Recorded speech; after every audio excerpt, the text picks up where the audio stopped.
There was a young guy on the queue waiting, and we just started to chat while we were waiting, and I got to know that he was traveling. He just had arrived on the camp, and he was traveling for 9 months. 9 months? Or since no, he was traveling since 2009, actually.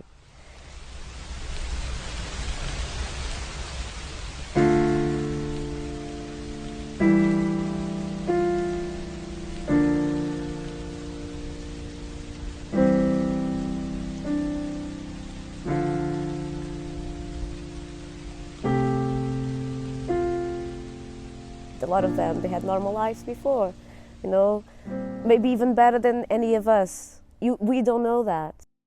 And I know that I've seen some of them interviewed in Calais, and they say if they'd known what it was like, they wouldn't have set off. They would have done something else in their lives. So I think these are such terrible dilemmas, and this century has seen more people having to face such a dilemma than ever before.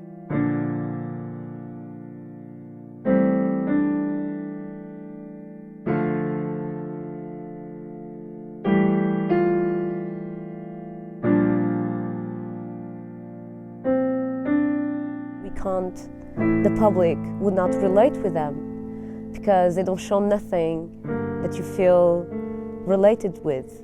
They don't know where they ever can go back. And if your family is there and you can't move, it means that you're never going to see them again. They can't consider going back unless it's safe. I think most people who come as refugees wouldn't want to endanger themselves or above all their families by going back unless it was safe. And it doesn't look as if that's going to happen soon. When it was decided to bulldoze the south part of the camp, all that improvement just disappeared. It was really sad. It was really, really, really sad.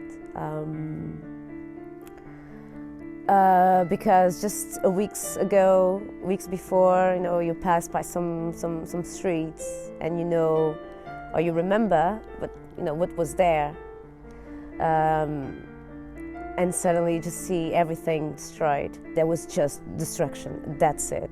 Imagine the work and time that you put there, and then you just see everything destroyed.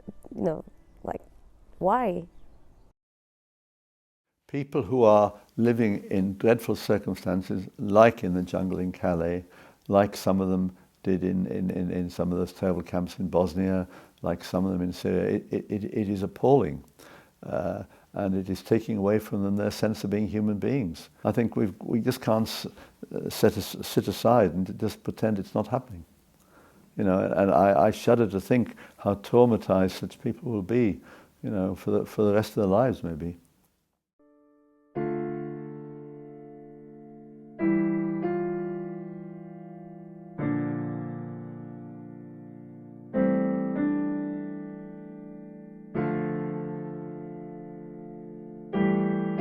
Most other European countries are not doing nearly enough, and some are doing nothing at all. So it's a disgrace. And in the years to come, we'll look back upon this period and say, when Europe had a serious humanitarian challenge, Europe didn't live up to it.